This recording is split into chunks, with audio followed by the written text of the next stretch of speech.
Oi pessoal, tudo bem? Esse é o Santa Contingência, o seu podcast sobre análise do comportamento e psicologia.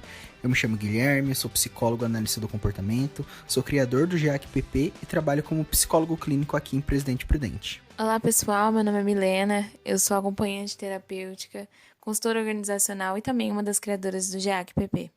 Antes do episódio começar realmente, nós temos alguns recados para dar para vocês.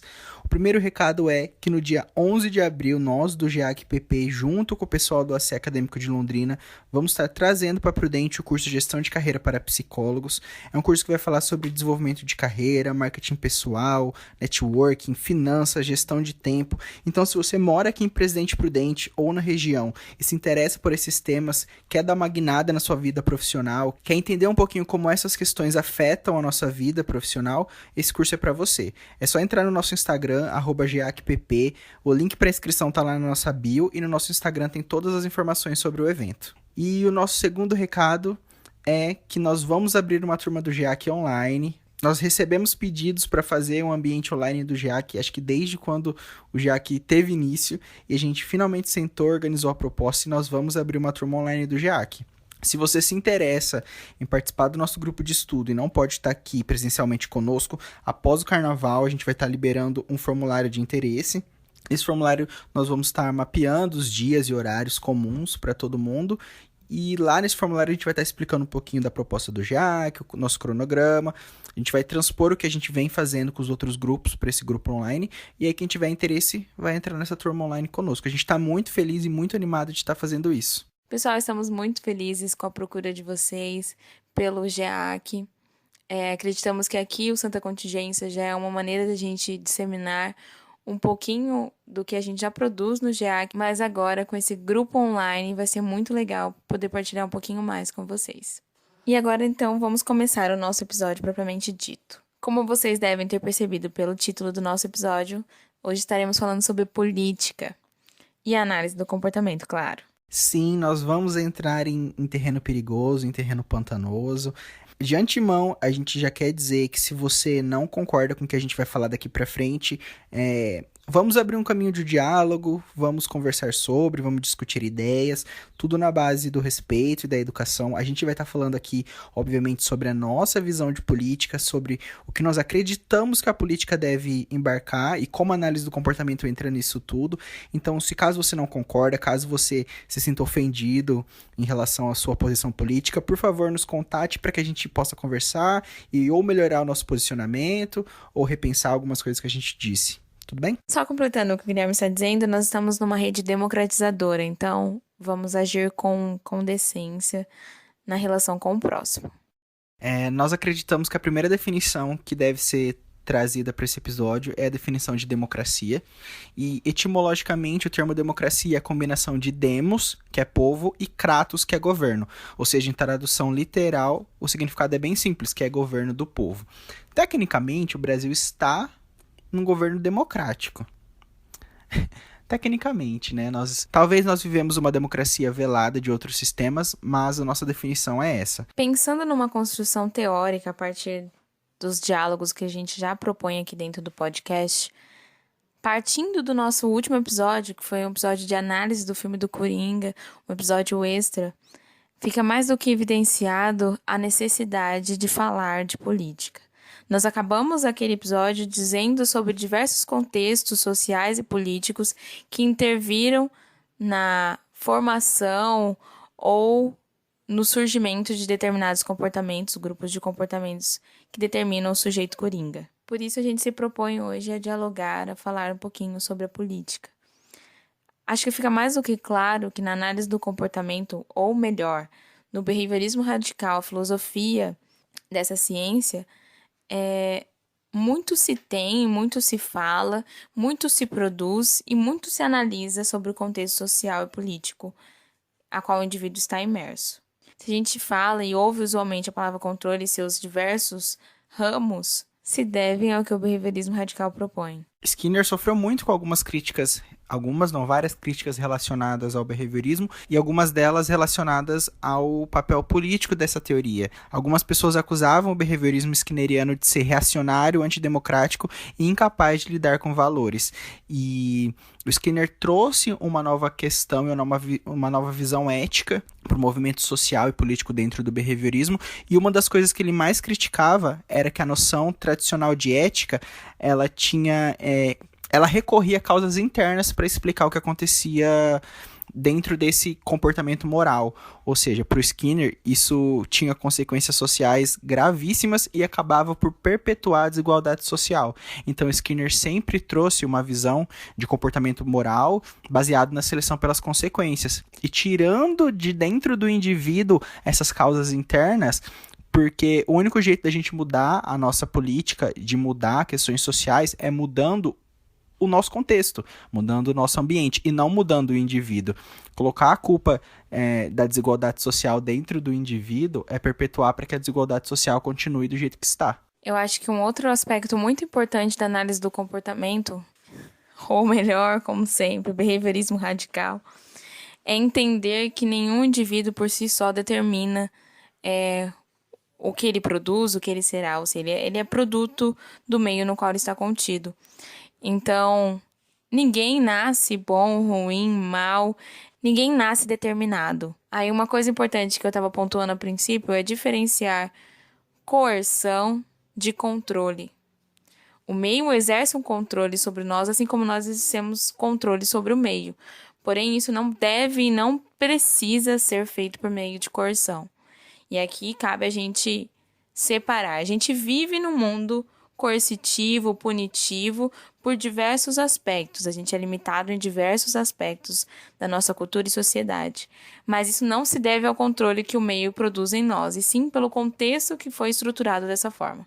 É importante também trazer que essa concepção de comportamento moral, até questões de comportamento operante, essa questão de livre-arbítrio. Nosso comportamento, pro Skinner, e isso talvez chegue em algumas pessoas que nunca leram sobre isso e não entendem, para nossa teoria não existe o livre-arbítrio. Todo o nosso comportamento é determinado por alguma coisa. Então não existe essa ideia de que nós somos livres e que nós temos uma folha em branco linda e a gente vai modelar o nosso comportamento conforme nós queremos. O que acontece é que desde o nosso princípio de vida, as contingências estão sendo moldadas, e nós estamos sendo moldados através das contingências. E isso vai acontecendo com o nosso comportamento. Nosso comportamento não veio do nada. Eu não sou capaz de virar uma página agora da minha vida e agir de forma completamente diferente. Isso tem a ver com as nossas relações sociais. Quantas coisas nós vimos sendo perpetuados pelos nossos pais, nós vimos sendo perpetuados agora por nós mesmos em relação ao governo. Eu acho que isso que você estava falando do controle da coerção faz total sentido, porque eu vejo que hoje em dia o governo tem um papel muito mais coercitivo do que controlador. E não entenda controlador como uma coisa ruim. Nós controlamos as nossas relações, isso é normal. O Skinner, ele mesmo fala que liberdade é saber aquilo que nos controla. Então, eu vejo que hoje em dia o governo é muito mais coercitivo, e a gente poderia citar 1 milhão de coisas que tem acontecido nesse governo, coisas horríveis que têm acontecido. Se alguém tem coisas boas para falar para o governo, nos avise, porque a gente está tentando entrar em contato com reforçadores positivos e a gente não consegue. Por exemplo, há umas 2 semanas atrás, o governo disse que... Isso é só um exemplo. O governo disse que pessoas com AIDS são uma despesa para o governo. E aí o Conselho Federal de Psicologia se posicionou, falou que essas pessoas não são uma despesa, mas já parou para pensar, uma pessoa com HIV, AIDS, lendo aquilo, a pessoa já tem um estigma social horrível em relação à doença. É uma doença que as pessoas têm um preconceito assim extremo. Hoje em dia se tem o tratamento, etc., mas é uma doença que carrega a fala, o nome é muito poderoso, né? HIV, AIDS, são coisas muito poderosas. Você escutar aquilo de um presidente da República, uma pessoa que tem o poder maior no nosso país, uma pessoa que deveria governar para todo mundo, e não só para quem tá no contexto dele de homem branco, hétero, armamentista, evangélico, enfim. isso é uma coerção, isso é uma punição que chegou nas pessoas e deve ter feito muita gente sofrer. Eu, que sou uma pessoa que não tem a doença, não tenho estigma, não conheço ninguém muito próximo a mim que tenha doença, eu fiquei mal com aquilo. Aquilo me pegou de um jeito, e a gente já está fazendo o link também de como a psicologia tem que se portar nessas situações. Eu vejo que do ano passado para cá, uma das coisas que o CFP e a gente aqui, o CRP de Assis, que é a nossa subsede, mais fez foi se posicionar contra falas do governo. Se posicionar contra falar que a psicologia é um gasto dentro das escolas, falar sobre diversas outras situações. A gente está tendo que se posicionar e impor o que a gente sabe. E esse é um papel ativista e militante da psicologia. Eu sei que algumas pessoas não gostam da palavra militante, mas a nossa profissão é uma profissão política, uma profissão que as pessoas têm que militar, sim. Ainda mais análise do comportamento. Eu sempre digo isso, que análise do comportamento é uma abordagem, uma teoria muito social para não ser militante, para não ser política. E quando a gente fala de política, é muito importante entender que a política não se faz só no plenário, que a política também se faz no nosso ambiente familiar, educacional, de saúde. Então, todo momento a gente faz, vê, produz política. Então, é muito difícil falar da psicologia, assim como o Guilherme estava falando há pouco, sem dizer sobre política. A gente se faz presente no papel político. A gente tem esse dever para com os nossos sujeitos, seja ele em qualquer uma dessas esferas. Se você atua no contexto clínico, você também se faz presente no contexto político. E você também é importante nessa relação com o outro, na construção de indivíduo dele. Então, muito tem que se temer com aquilo que os psicólogos perpetuam dentro da clínica ou nos seus mais diversos ambientes de trabalho. É vergonhoso quando a gente vê em diversos veículos psicólogos que carregam estigmas, preconceitos ou que agem sem cabimento algum na sua prática clínica e afins. Então, é medonho ouvir que pessoas em clínica abordam questões religiosas sem conhecimento algum ou falam que fazem uso de questões religiosas no seu atendimento clínico. É medonho ouvir quando as pessoas rotulam e postulam algumas situações do contexto LGBTQ. É horrível, é doloroso ouvir essas coisas. O Guilherme citou aqui o exemplo do indivíduo com AIDS ou HIV. O quão isso é doloroso ouvir de um presidente da República pontuar coisas tão errôneas sobre a assistência ou o cuidado com esse indivíduo. Sendo que nós estamos falando aqui de um direito que foi dado a esses indivíduos por lei. Um direito constitucional. Nós temos direito à saúde, nós temos direito à moradia, nós temos direito à segurança. E como fica isso quando o presidente da República fala que você é uma despesa? Então eu fico me perguntando, e isso tem a ver também com... Eu acho que desde o episódio 2 nós estamos falando o quanto o governo é produtor de psicopatologia.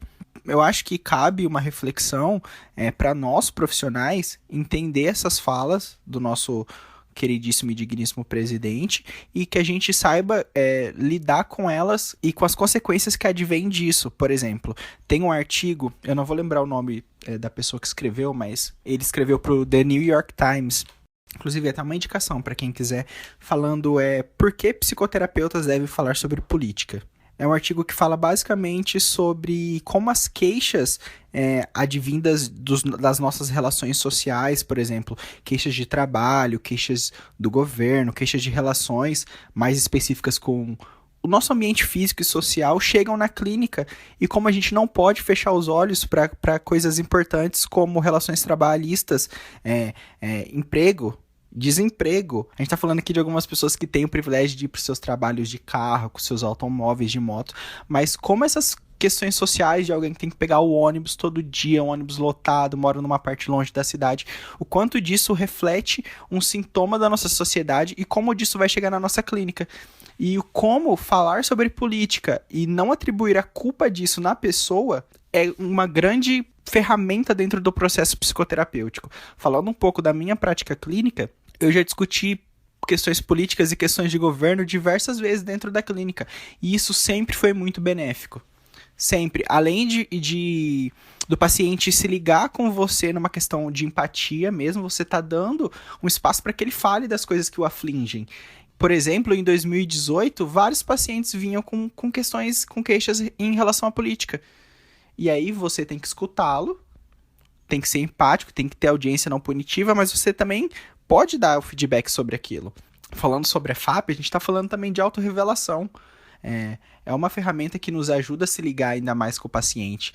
Então, acho que é importante, sim, os psicólogos terem pensamento crítico frente às coisas que são ditas, mas acho que a gente tem que ter uma coisa sempre em mente, que alguns psicólogos têm esquecido, que é o código de ética.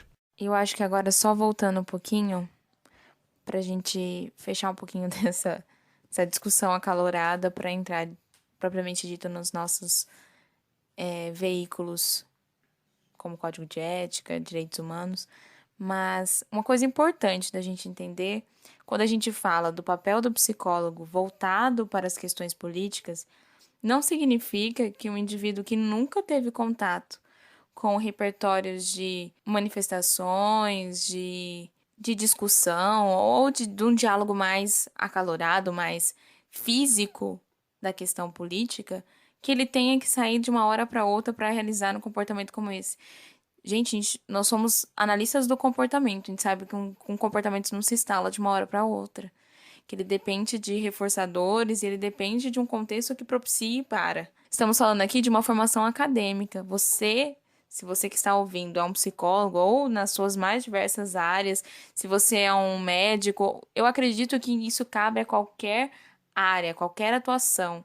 Todas são pautadas numa filosofia, nos direitos. Então, vamos pensar como seres que está contido numa sociedade democrática. Então, vamos fazer jus aos nossos deveres e direitos.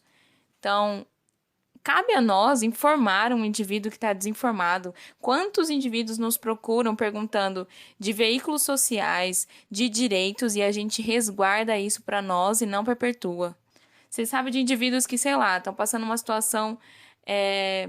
não tem condições de manter a casa, não tem condição de manter os filhos, tem alguma dificuldade física, biológica, e a gente não perpetua para ele que ele tem direito a saneamento básico, a gente não perpetua que ele tem direito a diversas coisas que a gente já tem conhecimento, a gente foi preparado para isso.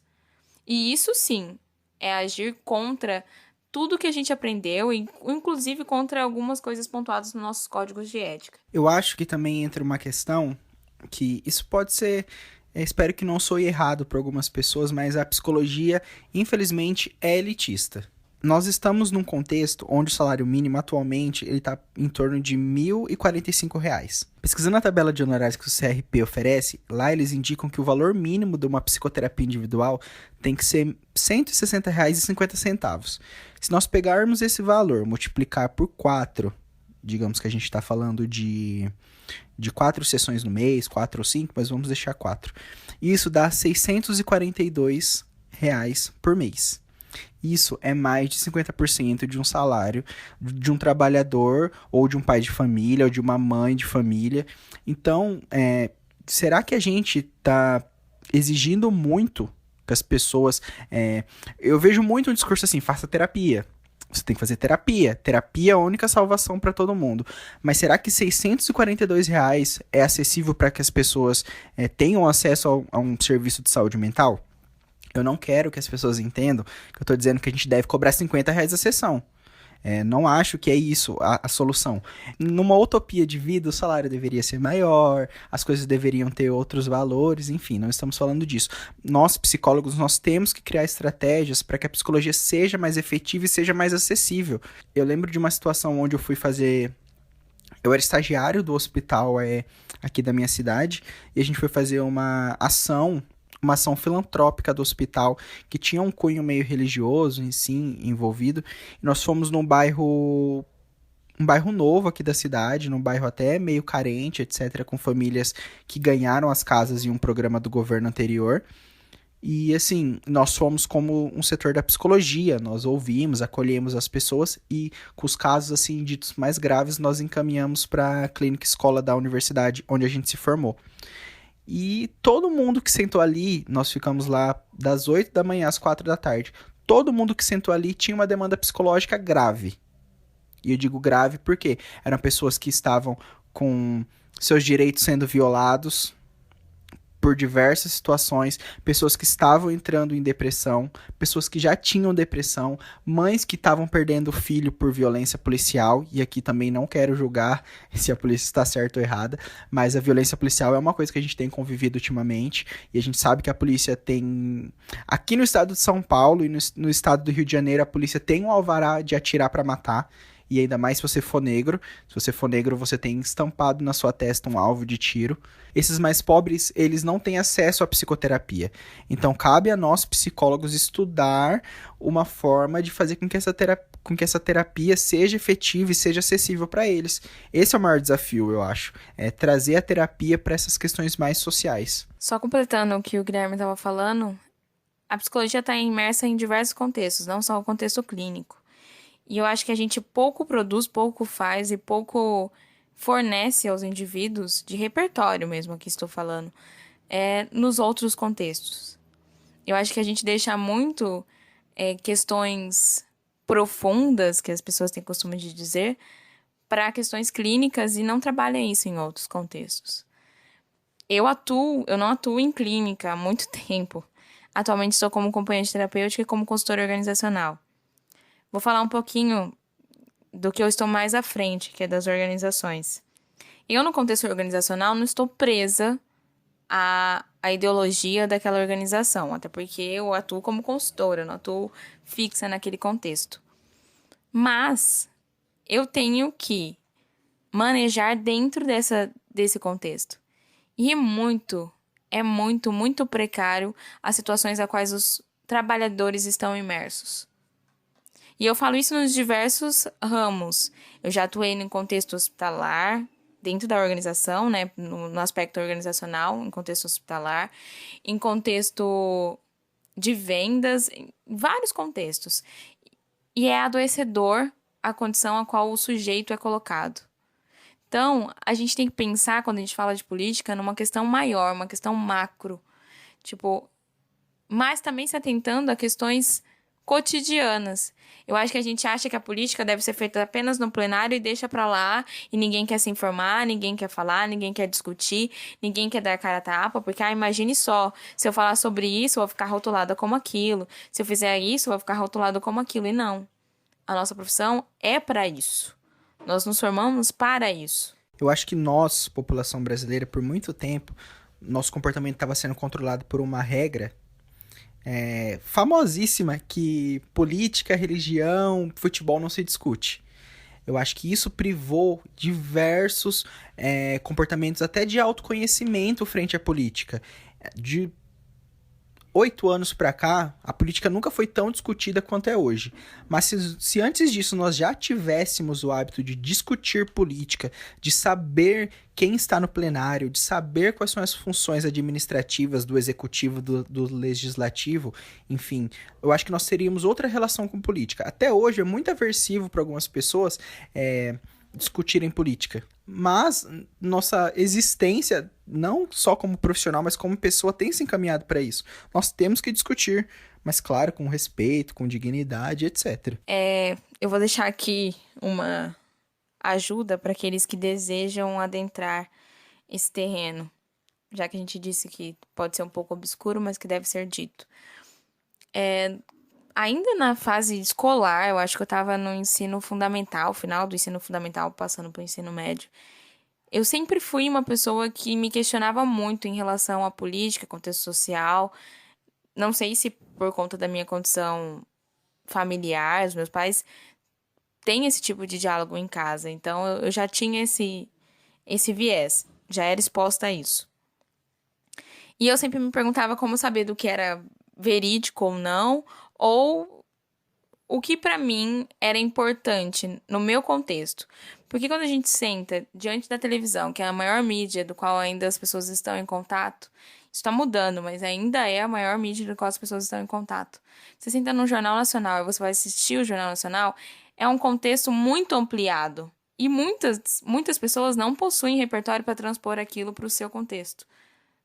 Da sua cidade, do seu bairro. E é muito difícil. Eu lembro que quando eu sentava com os meus avós para assistir um jornal, o quanto isso era dificultoso para eles, sabe? De discutir questões sobre coerção, para eles isso era muito difícil. Pra eu pontuar isso aqui no meu contexto social do interior era mais difícil ainda.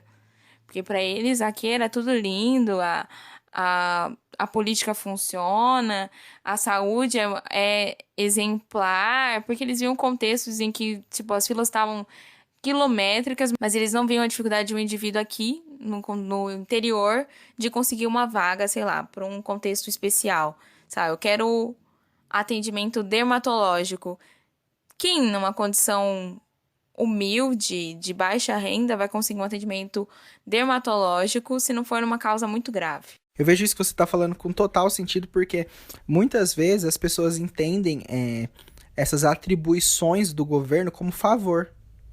E na realidade isso não é um favor, eles não estão nos dando nada de graça. A gente paga imposto e isso é um dever que o governo tem que prover pra gente. Um exemplo disso são pessoas que deixam de fazer as suas coisas, que deixam de procurar os seus direitos porque não querem incomodar. Por exemplo, nós temos vários dispositivos. Eu aprendi isso na faculdade com uma analogia assim. O CRAS é para prevenir violências ou prevenir que certos direitos sejam retirados daquelas pessoas. E o CRES são para casos mais sérios, onde talvez uma violência, uma retirada de direitos já aconteceu e você tem que trazer essas pessoas de volta. Você tem que dar esse protagonismo de volta para essas pessoas. E muitas delas, inseridas nesses contextos, acham que isso é um grande favor, que elas estão ali incomodando. Eu lembro uma vez, eu fiz estágio no CREAS Pop, aqui em Presidente Prudente, que acolhe a população que está em situação de rua. Em contato com eles, eles achavam que tudo isso era um favor, que eles incomodavam, que eles não queriam estar ali porque o profissional ia estar perdendo tempo com eles. Então, como a gente estabelece na cabeça das pessoas que o governo é obrigado a prover certas coisas pra gente, quando chega um presidente e fala que eles são despesas? Nós estamos falando de uma pessoa que está selecionando um repertório verbal, e não só verbal, de operantes também extremamente prejudiciais para a nossa cultura. Com questões contra as mulheres. A nova última dele foi um apontamento de cunho sexual para uma repórter. Você pensa, a mulher estava ali, trabalhando, uma pessoa formada, independente se ela estivesse trabalhando ou não, ela estava ali, uma mulher, ela tem que ser respeitada. E ele fez uma brincadeira de extremo mau gosto em relação a ela. E não é a primeira, e eu realmente acredito que não vai ser a última, porque ele não entra em contato com os aversivos. Todo mundo que tá ali reforça essa opinião dele. O filho dele, que tá lá no plenário com ele, xinga quem se opõe às ideias dele. Então a gente tá lidando com uma instalação de um repertório extremamente prejudicial para as mulheres. Eu quero fazer um adendo aqui para uma história que aconteceu no ano passado. Em dezembro do ano passado, a gente teve aqui no Brasil a edição do Mundial de Clubes de Voleibol Masculino. Participou 4 equipes do mundo inteiro, participou uma brasileira, uma equipe russa, uma equipe italiana e uma equipe, se eu não me engano, do Catar. Não tenho certeza, pessoal. E aí foi um campeonato mais curto, as equipes jogaram entre si, enfim, acabou o campeonato. E, por exemplo, na equipe italiana joga o Bruninho, que é brasileiro, e na equipe russa joga o Irving Engapé, que é um jogador francês que é muito amigo do Bruninho. Acabou o campeonato, eles se juntaram, foram numa balada em Belo Horizonte. E ele na balada em Belo Horizonte, o Engapé, na balada em Belo Horizonte, uma mulher passando, ele simplesmente agarrou a bunda da mulher no meio da balada. E a mulher ficou extremamente brava, denunciou, resultado, ele foi preso aqui no Brasil. A equipe dele foi toda embora para a Rússia e ele ficou preso. O advogado dele veio, o advogado do time veio, e o advogado do time deu uma declaração falando assim que o que ele fez aqui no Brasil não foi nada demais, perto do que as coisas que o Bolsonaro fala sobre as mulheres mundo afora. Então, assim, um jogador francês que joga na Rússia veio para o Brasil com certo aval sobre as mulheres e jogou a responsabilidade disso no nosso presidente. Então fica muito claro o tipo de discurso que o nosso presidente tem e o tipo de comportamento que ele está selecionando. Eu sei que a gente ainda não conversou, não pontuou, mas eu tenho certeza que a gente já comentou sobre comportamento verbal aqui em diversos episódios. E aí, quando o Guilherme pontua uma história como essa, fica claro de se entender algumas atribuições ao comportamento verbal. A gente analisa comportamento verbal, ou seja, é uma maneira de se ter acesso a questões internas do indivíduo, mas ao mesmo tempo é preditora de tantas coisas do nosso contexto social e político, quando a gente vê que um verbal, ou melhor, diversos verbais ditos por uma figura à frente do nosso governo é capaz de criar campo ou criar um meio, um contexto que propicie certas violências ou que geram certas vulnerabilidades, é triste de se ver.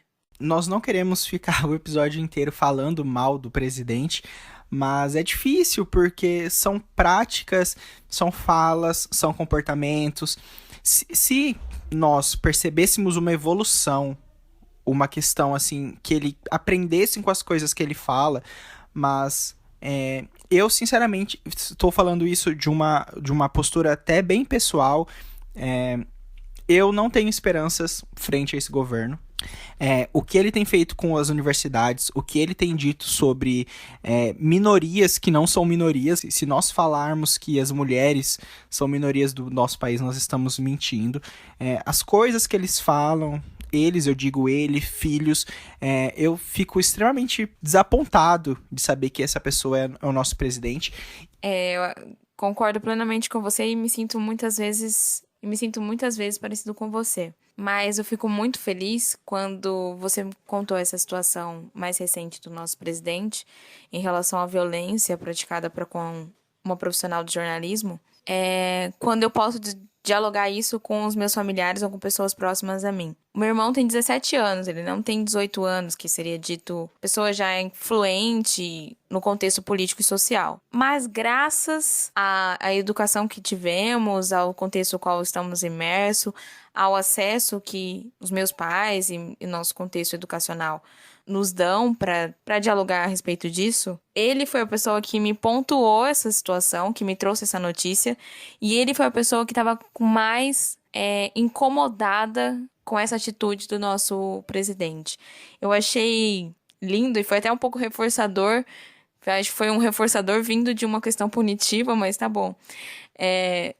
Ouvir da boca dele o quão vergonhoso era aquela situação e o quão ele não compatuava com aquilo. Então, isso, pra mim, é o que a gente pode deixar de legado. A gente tem que entender que a nossa função é essa. É propagar, é dialogar, é criar meios para que as pessoas sejam cada vez mais críticas.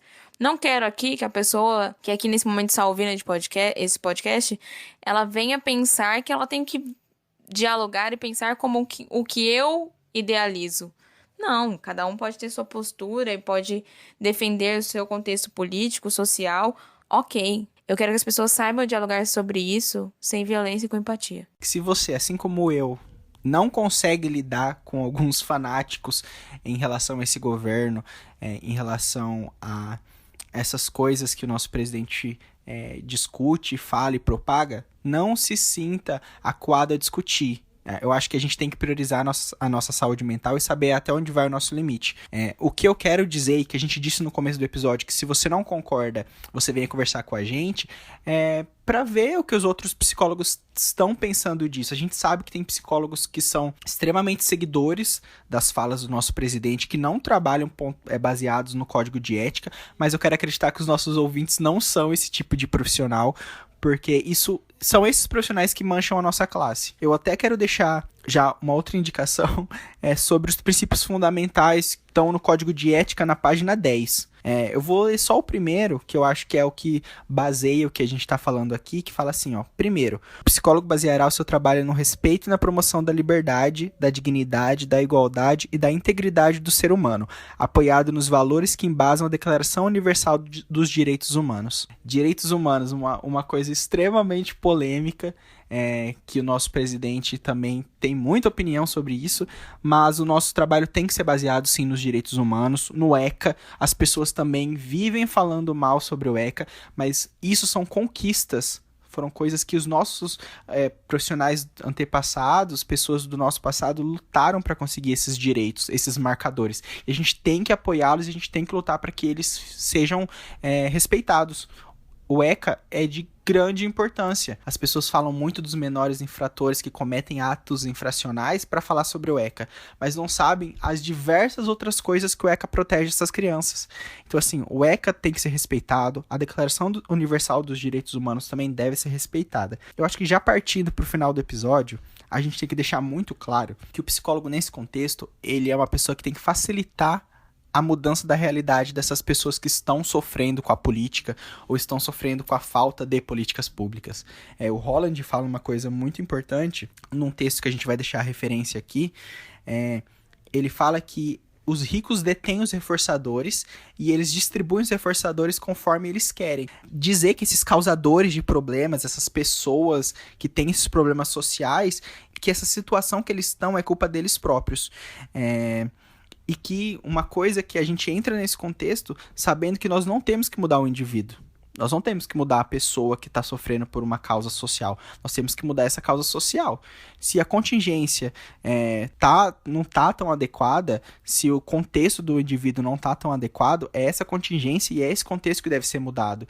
A gente não tem que falar aqui que a pessoa é causadora da sua própria realidade. Nós sabemos que um dos 3 níveis de seleção é a cultura. Então nós temos que olhar sempre para a cultura para explicar os comportamentos e para saber que ali também tem que ser passível de intervenção. E só para finalizar, Zwingli, em uma das suas obras, deixa 5 formas de atuação política dos analistas comportamentais no contexto de democracia. Eu vou fazer uma citação direta a respeito disso. Produzir conhecimento sobre questões sociais do cotidiano, como procedimentos políticos e suas implicações, disseminar conhecimento sobre o que envolve processos democráticos, arranjar contingências favoráveis ao convívio, incentivando a cooperação na tomada de decisões, estimular a participação dos cidadãos da política e atuar como consultores no processo de formação de políticas públicas ou como agentes de governo profissionais.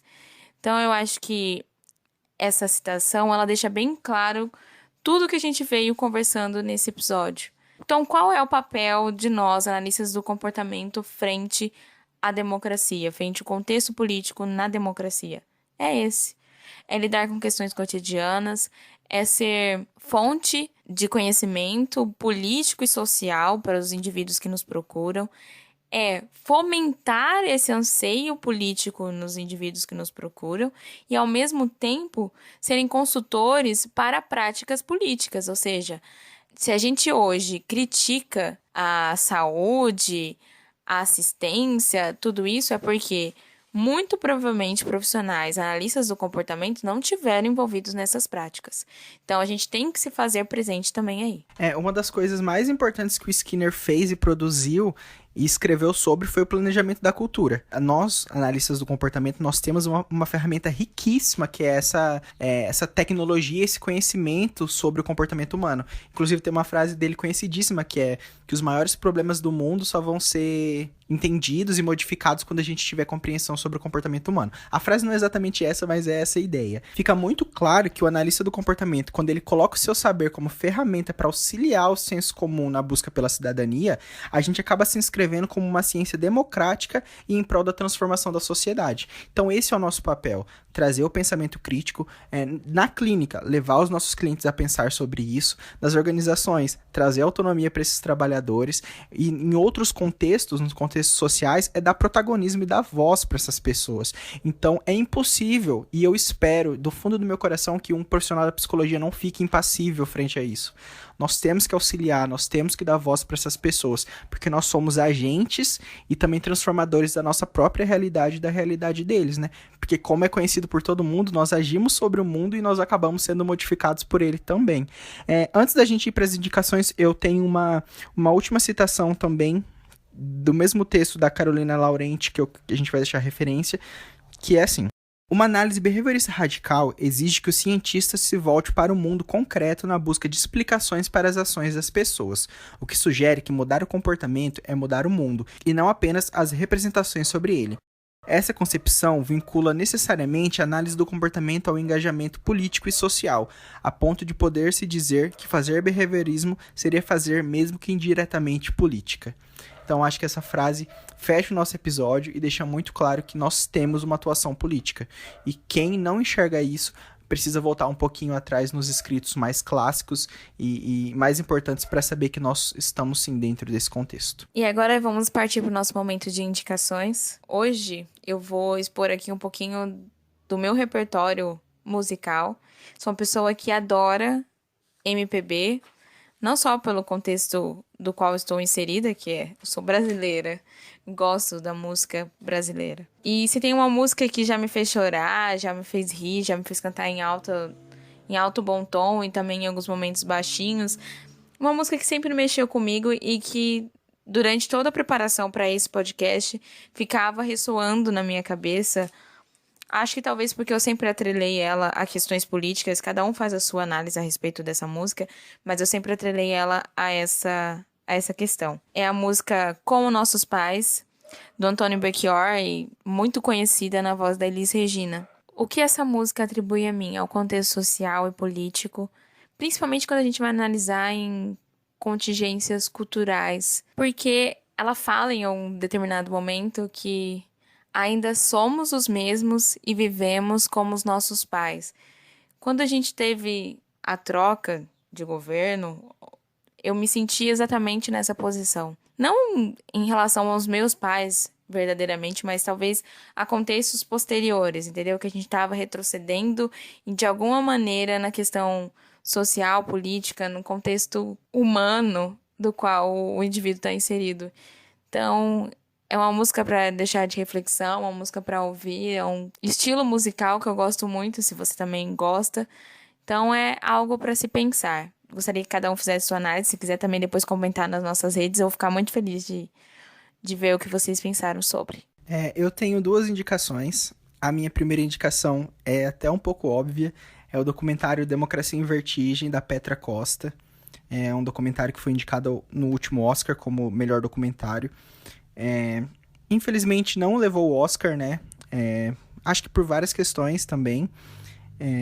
Mas é um documentário que conta a nossa história desde o momento que o Lula está saindo do seu mandato de presidência, a Dilma vai entrando, conta a história do golpe que a Dilma sofreu, do impeachment, mas é um retrato muito atual sobre a nossa democracia, sobre a polarização dos dois lados. É pessoal também sobre a Petra, ela vai contando um pouco da história dela, ela é parente de pessoas influentes na política, mas é extremamente importante que a gente assista esse documentário. Obviamente conta do passado, conta do golpe militar, conta sobre a ditadura, para que a gente não deixe que essas coisas aconteçam de novo. A gente pode estar vivendo uma democracia disfarçada de outros sistemas, como eu disse bem no começo, mas a gente tem que saber como foi no nosso passado para que a gente não deixe isso se repetir.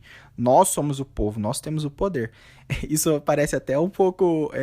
Slogan? Sim, não, mas partidário de guerra, comunista, enfim, talvez as pessoas podem definir aí, mas é isso, nós temos o poder. Nós não deveríamos ter medo do governo. Nós que os elegemos, então assim, acho que é pra gente pensar um pouquinho do nosso espaço como sociedade democrática. E a minha segunda indicação é uma nota que a BPMC lançou em 2018, próximo às eleições, chama nota Análise do Comportamento a Serviço da Democracia e dos Direitos Humanos. Tá no Facebook da BPMC, que é a BPMC mesmo. É uma nota que fala sobre a eleição que a gente passou, que resultou no nosso mandato atual do presidente. E eu acho que tem coisas assim extremamente importantes ditas ali. Fala sobre o golpe militar, que a análise do comportamento esteve dentro desse golpe, o que a gente sofreu com esse golpe, coisas que a gente falou no nosso episódio 1 sobre a história da análise do comportamento, se você não escutou. Se você não escutou, basicamente, estava sendo implantado um curso na UNB, um curso que obviamente ia ser importante para o desenvolvimento da psicologia como profissão no Brasil, e era um curso que tinha como base análise do comportamento, e tudo isso foi perdido porque a UNB foi fechada, os professores foram demitidos, o Keller teve que ir embora daqui. Então, assim, análise do comportamento sempre esteve dentro da política. Eu gosto muito dessa nota porque fala sobre como nós demos reforçadores ao nosso presidente e como talvez os reforçadores que ele está permeando não são os mais adequados para nós.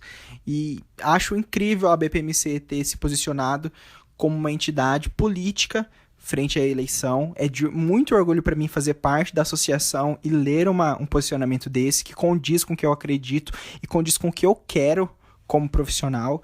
Saber que os maiores analistas do comportamento estão dentro disso e perpetuam essa ideia de que a nossa ciência é democrática, que a gente não vai abaixar a cabeça.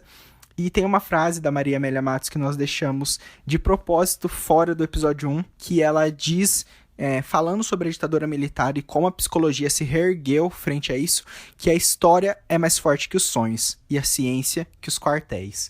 Eu fico até arrepiado de falar uma coisa assim, porque nós somos construção política, social, sim, e nós vamos estar à frente desses movimentos. A psicologia tem que estar envolvida, sim, e isso até é um adendo para mim, para Milena, para o nosso grupo de estudo, para nossa prática clínica, porque a gente tem pensado em fazer aqui em Prudente. Nós vamos estar contribuindo para a construção social, da análise do comportamento, mas também para transformar a realidade da nossa cidade. Então, só voltando ao que a gente disse lá no começo, as nossas redes estão abertas para quem quiser dialogar com a gente, quiser falar qualquer coisa. A gente está adepto para qualquer tipo de conversa amistosa. E muito obrigada por esse episódio. Eu acho que foi um episódio muito enriquecedor para mim e para eu poder difundir um pouquinho daquilo que eu penso. Eu sei que é muito fácil identificar as minhas questões políticas no discurso aqui, mas eu também nunca quis esconder isso, então estamos aqui abertos para qualquer tipo de diálogo. Muito obrigada, pessoal. Foi um episódio bem caloroso, bem, assim, expositor das nossas opiniões. Também acho que a gente não deve esconder a nossa posição política frente a essas coisas. Saiba que o nosso posicionamento político vai ser sempre a favor da democracia, dos direitos humanos, da prestação de serviço à comunidade. Também quero agradecer, gostei muito de ter feito esse episódio. Nós vivemos falando de política